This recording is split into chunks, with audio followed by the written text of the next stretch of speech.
Le chef d'État de la communauté d'Afrique de l'Est a décidé de proroger de 3 mois le mandat de la force régionale de cette organisation. La décision a été prise au terme de leur 22e sommet extraordinaire qui a eu lieu dans la soirée de mardi 5 septembre à Nairobi, au Kenya. Toujours à Nairobi, les participants au sommet africain pour le climat ont adopté une déclaration commune et ont appelé à une réforme du système financier et à l'allègement de la dette. Ce sommet qui a débuté le lundi 4 septembre s'est clôturé ce mercredi 6 septembre 2023. Mesdames et messieurs, voilà le principal titre de cette grande édition d'information. Bonsoir et bienvenue. La force régionale d'Afrique de l'Est déployée en République démocratique du Congo prolonge son séjour dans l'Est de la République démocratique du Congo, précisément dans la province du Nord Kivu pour 3 mois supplémentaires. Telle est la décision prise par le chef d'État de la région de l'Afrique de l'Est lors de leur 22e sommet extraordinaire qui s'est tenu à Nairobi le mardi 5 septembre 2023. Patrick Ilonga. Les chefs d'État ont décidé d'ajouter 3 mois à la force régionale d'Afrique de l'Est. Le mandat qui devait s'achever le 8 septembre, soit dans 2 jours, est prolongé jusqu'au 8 décembre de cette année. Les chefs d'État attendent encore le rapport d'évaluation du Conseil des ministres de la région sur la force régionale en RDC, peut-on lire dans le communiqué signé par le président William Ruto, Paul Kagame, Évariste Ndayishimiye, Salva Kiir, Samia Suluhu, Sama Lukonde qui représentait le président Félix Tshisekedi et Alitoala Rebecca, vice-premier ministre, ministre des Affaires d'Afrique de l'Est qui représentait le président Yoweri Museveni. Les chefs d'État ont félicité le président Tshisekedi pour son engagement en faveur du rétablissement de la paix dans l'Est de la RDC, indique le communiqué qui ajoute que les chefs d'État ont pris note des étapes opérationnelles franchies par la force régionale d'Afrique de l'Est en vue du rétablissement de la sécurité dans l'Est de la RDC. Il y a un peu plus d'une semaine, en accueillant son homologue burundais Évariste Ndayishimiye, le président Félix Tshisekedi avait salué les progrès réalisés dans la recherche de la paix dans l'Est de la RDC. Les deux chefs d'État avaient néanmoins déclaré qu'ils constatent et déplorent le fait que le M23 n'ait pas la volonté de se désengager et de se rendre dans les centres de cantonnement. Ndayishimiye et Tshisekedi avaient alors lancé un appel à la région pour qu'elle prenne ses responsabilités et oblige le M23 à se cantonner. La force régionale d'Afrique de l'Est prolonge son mandat en RDC alors que certaines organisations du Nord Kivu ont repris les manifestations contre sa présence en RDC.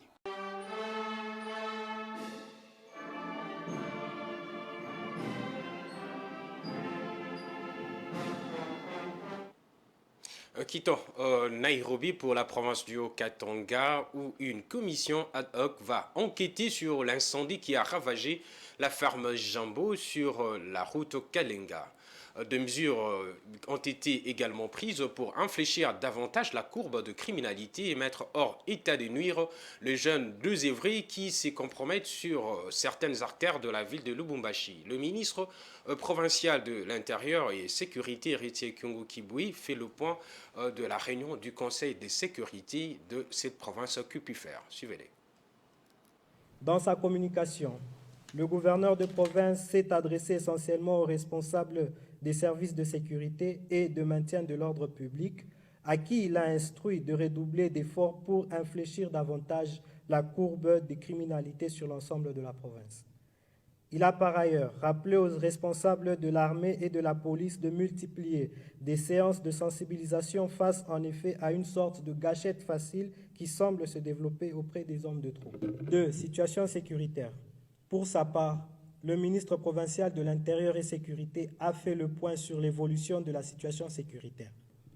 D'une manière générale, elle demeure relativement calme nonobstant certains faits saillants qui ont été enregistrés dans des grandes agglomérations de Lubumbashi, Likasi et Kasumbalesa. Le Conseil est ensuite revenu sur l'incendie qui s'est déclaré à la ferme Jambo, sur la route Kasenga, au village Malambwe, où l'on déplore plusieurs décès. La mise en place d'une commission interservice a été décidée pour plus de lumière sur les circonstances de cette catastrophe que nous déplorons. Sur un autre chapitre, et sur ordre de l'autorité provinciale, une traque de coupeurs de routes et de voleurs de cathodes de cuivre a été lancée. Grâce à la communauté des renseignements et aux services de l'ordre, des cachettes ont été découvertes et plus de 300 feuilles de cathodes de cuivre ont été saisies et acheminées au gouvernorat de province.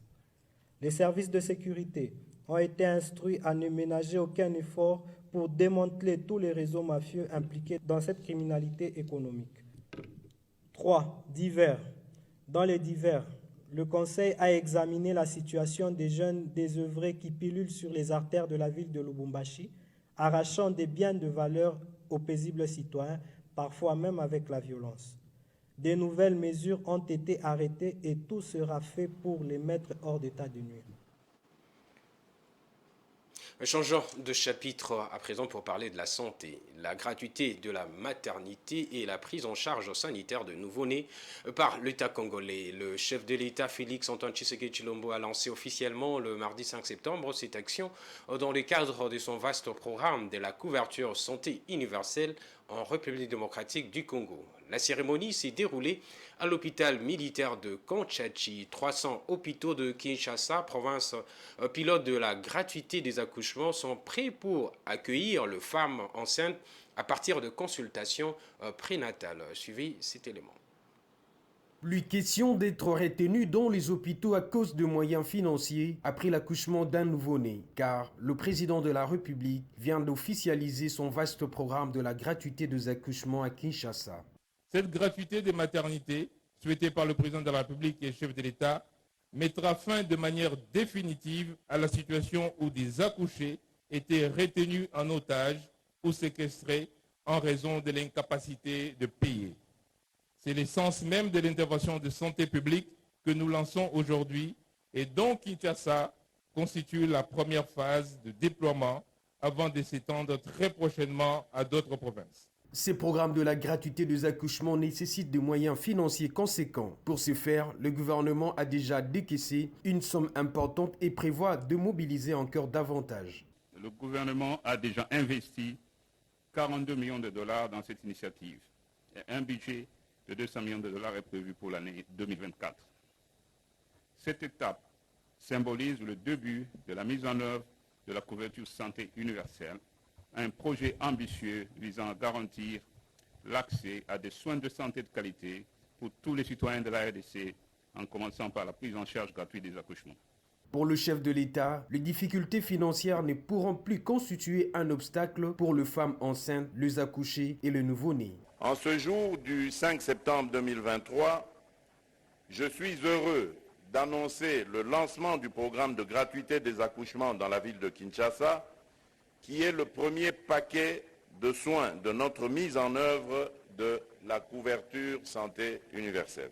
Cela signifie que les femmes enceintes, les accouchés et nouveau-nés recevront des soins de santé de qualité gratuitement, sans que les difficultés financières ne constituent un obstacle, et cela sur financement propre du gouvernement. Cette cérémonie s'est clôturée par la remise de kits de soins médicaux. Aussi, il faut dire que cette initiative lancée le mardi 5 septembre par le président de la République démocratique du Congo, Félix Tshisekedi, sur la gratuité de la maternité a été saluée par la population et le personnel de santé. Mais ces derniers demandent aux autorités compétentes une bonne prise en charge de personnel de santé afin d'assurer un très bon encadrement de patients. Suivez Rachel Missenga. Le président Félix Tshisekedi a annoncé officiellement ce mardi 5 septembre 2023 les lancements de la gratuité de la maternité et de soins du nouveau-né dans le pays. Cette initiative audacieuse fait suite au succès de la gratuité de l'enseignement, une politique qui a permis à 6 millions d'enfants congolais d'accéder à l'éducation sans aucune barrière financière. La gratuité de la maternité s'inscrit dans la continuité de l'engagement du président en faveur du bien-être de la population congolaise. Une initiative qui réjouit le cœur de la population bénéficiaire. Chef de l'État sali pour la base à Kogota et maternité et belé. De manière commune à l'hôpital que bota sombo ngwezate ba simba été. Ndetinga mo pe ucho sala milanga. Na ken hôpital pour na kebota bongo ezala kité ba boy ko simba nga ba boy ko kipenga pombo nga ba simba nga. Ndenge to ya kito zimbo to pesi bango na yo bota mwana ayo kufa kwa nini ezaki retard ba minganga. Mais ndenge chef de l'État sali makambo to sepeli makasta. Félicité na eloko asali. En tout cas, Nzambe ya sungae na manda na ye donc ezalwa mémorial donc ba conseil mususu te bazala nzinga na ye pour ba kosaye na eloko malamu azwi akoka kotika yango. Donc avancer abakisalisu mususu. Na sepeli mingi na makambo batie biso to bota ofele to ke hôpital ava basimba oka mbongo so mbongo ezate ba otiko ka mo ato kufa etali bango te donc na sepel makasi nde batie biso ko bota ofele. Le docteur Mboui Trésor, gynécologue à l'hôpital général de Kinshasa, salue la gratuité de la maternité tout en insistant sur la prise en charge de personnel de santé. Le programme lancé pour la gratuité de la maternité, oui, c'est bien. C'est vraiment louable pour notre population parce qu'il y a certaines dames qui n'ont pas accès aux soins de santé efficaces et ils n'ont pas le moyen pour peut-être fréquenter des hôpitaux où il y a des médecins qui ont quand même une bonne expertise. Et avec ce que le chef de l'État vient de lancer là, c'est bien. Mais le problème qui se pose est que maintenant les médecins sont de prestataires. Ils doivent aussi se retrouver. Et dans ces cas, le gouvernement, soit à travers de la République et le chef de l'État y compris, il devait maintenant chercher le mécanisme, de voies et moyens pour permettre aux médecins qui vont exercer d'être bien rémunérés. Certes, on a dit qu'accouchement gratuit. Mais l'accouchement, ce n'est pas seulement que la femme puisse accoucher par la voie basse. Ça peut aussi être accouchement par césarienne. Il fallait associer aussi d'autres départements comme la pédiatrie, la banque du sang, parce qu'il peut se faire que l'enfant est né prématuré. Alors, ce n'est pas l'obstétricien qui vont prendre cet enfant en charge. Un enfant peut naître avec un taux d'hémoglobine très bas qui nécessite une transfusion. Est-ce qu'à la banque du sang, on va donner le sang gratuitement? Parce qu'il faut soit bien expliquer à la population pour qu'il n'y ait pas des incompréhensions. Signalons que dans chaque commune, quelques hôpitaux ont été retenus pour cette gratuité de la maternité. Parlons à présent de la grève déclenchée par le personnel soignant et administratif de la province de Kwilu. Plusieurs centres de santé restent fermes pour respecter le mot d'ordre appelant à la grève de syndicalistes. Il s'agit notamment de centres de santé des Bondeko, Basoko 1 et 2. Cette grève provoque déjà de conséquences fâcheuses dans certains centres de santé. Selon certains témoignages, on enregistre déjà des morts. Francine Mkeba. Ça fait exactement une semaine et un jour que les infirmiers et personnels administratifs de la santé sont en grève dans la province du Kwilu et particulièrement dans la ville de Bandundu. Les portes restent fermées dans plusieurs centres de santé.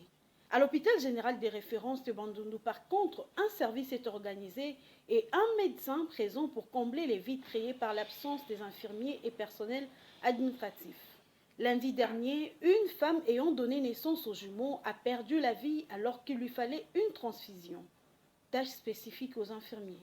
La population demande aux autorités compétentes de résoudre rapidement ces problèmes de grève afin de sauver des vies. Centre de santé à Basoko eza kokanga. Tozara soyi mwana zobela et darabiso po eza centre mo eza tout proche. Ba infirmier bazate, ba to bazora soin na biso bazate. Moi ezate comment ko sengisko kolungwa de place tozali awa tiko ke na hôpital général. Donc il y a un senga na gouvernement bazwa baluka solution basolola na ba infirmier po santé bazeza eloko moko ba jeter. La secrétaire provinciale du syndicat des infirmiers du Kwilu, Huguette Pumba, estime que le risque peut être grand si l'État fait la sourde d'oreille à leurs revendications. Nous sommes en grève parce que nos droits ne sont pas reconnus au niveau du gouvernement. Il y a beaucoup de gens qui travaillent, qui ont fait 20-30 ans de service, qui ne touchent pas leur salaire ni la prime de risque. Tandis que le travail que nous faisons, c'est un travail de risque. Il faut que tout le monde soit reconnu par l'État. Il y a même ceux qui ne sont pas, il y a ceux qui ne sont pas mécanisés, il y a d'autres qui ne sont même pas reconnus dans les, ils n'ont pas reconnus dans les statuts des fonctionnaires de l'État. C'est pourquoi nous voulons que nous soyons aussi reconnus comme les autres collègues que nous travaillons avec eux. Oui, mais hier on a perdu une femme. Vous voyez qu'il y a une femme qui vient donner la vie. Elle a perdu sa vie hier parce qu'il n'y avait pas la Borvenay. Elle était à la salle d'op, le médecin était là en train de chercher la Borvenay. On n'a pas eu de transfusé et la femme a perdu sa vie. Non, ça c'est les soins infirmières. C'est pour les infirmiers. Mais ce n'est pas le travail des médecins, mais les médecins ne paient rien parce que les infirmiers ne sont pas là, ils sont en grève et ils doivent travailler à notre place. Signalons que les infirmiers et personnels administratifs du secteur de la santé revendiquent les alignements à la prime de risque, la mécanisation de nouvelles unités. De brève, dans ce journal, initialement prévu pour ce mercredi 6 septembre 2023, le procès de l'opposant Jean-Marc Kabound au ministère public est repoussé au 13 septembre prochain et c'est suite à la demande du juge président de la Cour de cassation, Kazadi Walumbouli, qui a sollicité un délai de 7 jours afin de se prononcer pour ces derniers verdict tant attendu. 12 chefs d'accusation sont donc mis à sa charge, notamment l'outrage envers le Parlement, le gouvernement et de la République, l'offense au chef de l'État, ainsi que la propagation de fausses rumeurs. Rappelons que lors de l'audience précédente, le ministère public avait requis 3 ans de prison ferme à l'ancien président intérimaire de l'UDPS, Jean-Marc Kabound.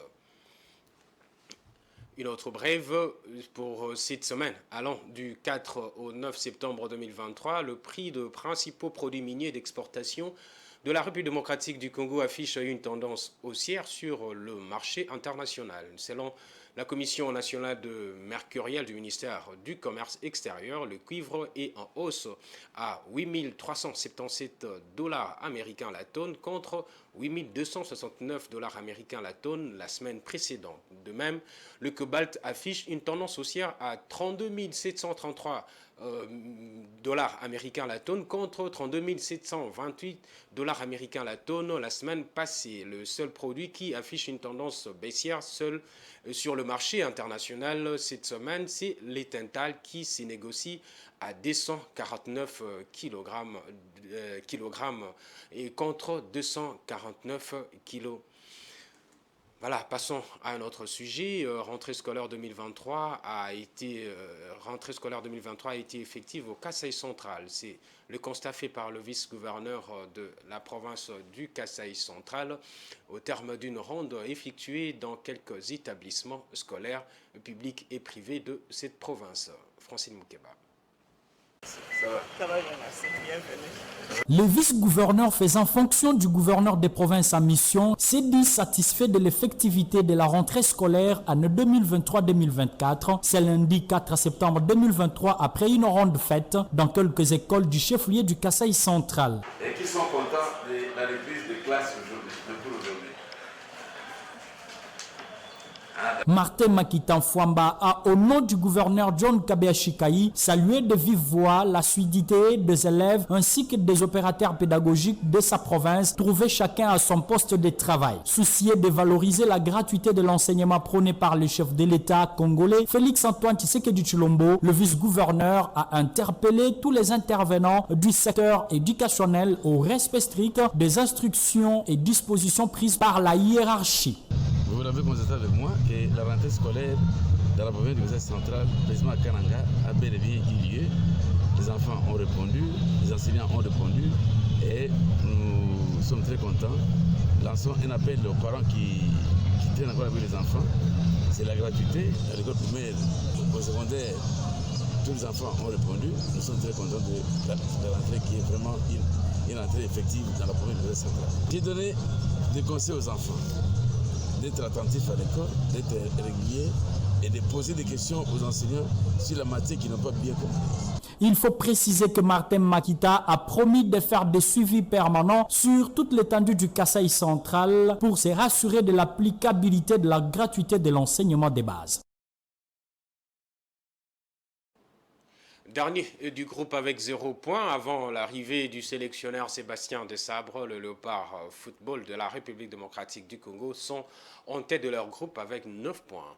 Un seul match nul ou une victoire ce samedi face au Soudan suffira pour la qualification du 11 national.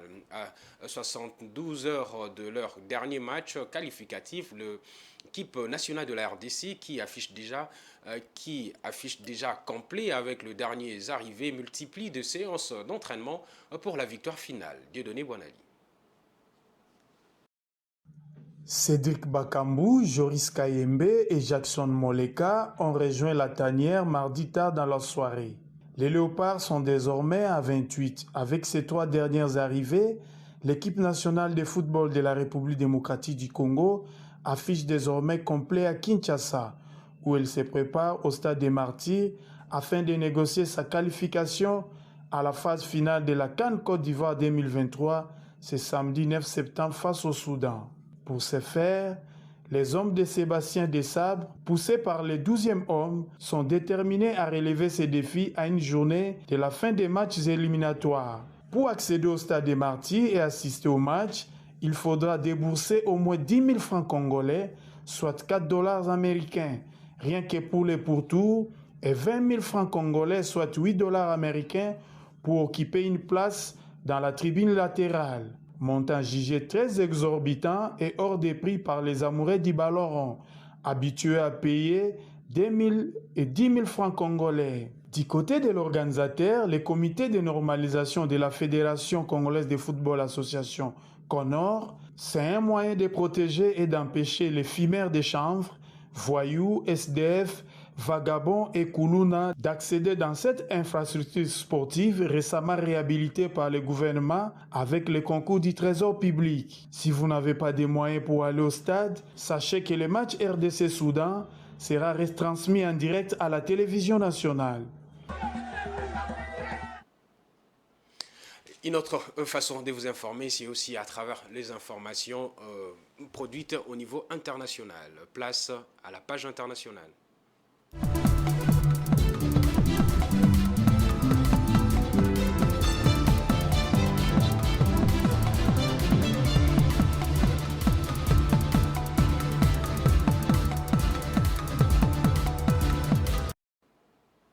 Comme annoncé dans les sommaires, ce mercredi 6 septembre que s'est clôturé le sommet africain pour le climat. Les participants à ces sommets qui s'est tenu à Nairobi au Kenya ont exigé une réforme du système financier et l'allègement de la dette. Ils ont adopté une déclaration commune qui met l'accent sur l'ambition du continent africain d'être la solution mondiale du changement climatique.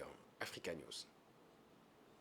À la fin du premier sommet africain sur le climat, la déclaration de Nairobi adoptée par les participants met l'accent sur le potentiel et l'ambition du continent d'être la solution mondiale au changement climatique. Pour ce faire, les dirigeants africains ont appelé à multiplier les flux actuels de financement via la mise en place d'une réforme de l'architecture financière mondiale, y compris la restructuration et l'allègement de la dette, dont le fardeau pèse sur les économies lourdement impactées par le réchauffement de la planète. Nous exigeons un terrain de jeu équitable pour que nos pays puissent accéder aux investissements nécessaires pour libérer le potentiel et le traduire en opportunités. Nous exigeons en outre une architecture multilatérale de financement du développement juste pour libérer nos économies de la dette odieuse et des barrières onéreuses aux ressources financières nécessaires. Un total de 23 milliards de dollars d'investissements internationaux ont été promis durant les 3 jours de ce sommet, dont plus de 4 milliards venant des Émirats arabes unis pour les énergies propres en Afrique. Nous sommes donc déterminés à avoir des conversations difficiles, à prendre des décisions difficiles et à opérer des changements inconfortables pour établir un consensus international sur une voie afrocentrique et mondialement inclusive pour le futur de l'Afrique.